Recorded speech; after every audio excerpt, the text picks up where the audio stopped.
Mendengar selawat yang diiringi oleh alat musik.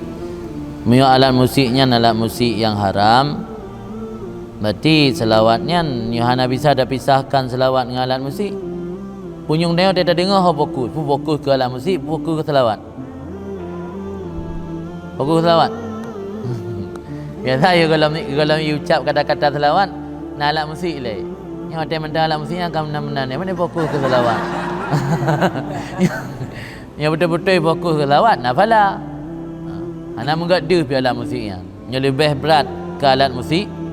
Ini kaedah dalam fikir ju majtama'al halal wal haram ulibal haram. Sapat ada haram mengata halunya yang menangkan ada yang haram.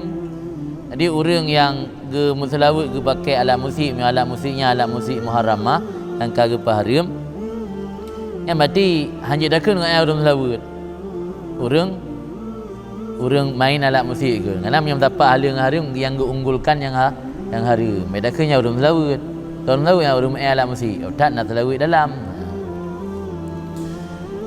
Sebab yang kagiat gabung antara selawat dengan alat musik. Alat musik harum, selawat sunat.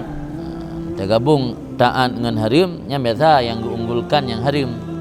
Jadi hana kira amanan le mana orang begah game selawat walau rianya kan ria mana jita grup kan makna ria nan bersurak raya lagi ria Aceh nah ria Aceh lagi kan tidak kengkem ilmu kan tegur lenek dia habis ria tak kan mana makna ria selawat nah nan selawat karena Allah maka dalam syair para ulama ditulis amaluna bainar rad wal kabul, amal kitanya antara geterima antara getulak wal kabul dan geterima illa salata ala nabi, kecuali selawat di nabi pasti makbul hana gerat karena Allah Taala pemuliaan nabi sehingga sabah dalam selawat ke nabi kebalas tiplo dalam selawat ke nabi kebalas sirto.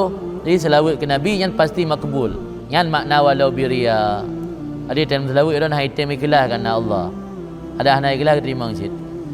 Maka nak kata-kata meno amaluna bainar rad wal kabul illa salah ala nabil mustafa. Amal kita yo antara getulak dengan terima kecuali selawat kan pasti terima anak getulak. Mam selawat karena diiringi oleh musik yang mati hukum je mengkelah kadang.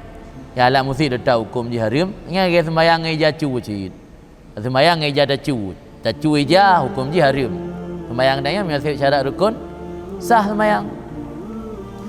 Selawat musiga dia baca selawat inan. Tapi alat musik pina tinggal menipu nan dosa pina. Pahala pina. Tanya yang dengar tergantung buat tanda dengar. Pu dengar alat musik, pu dengar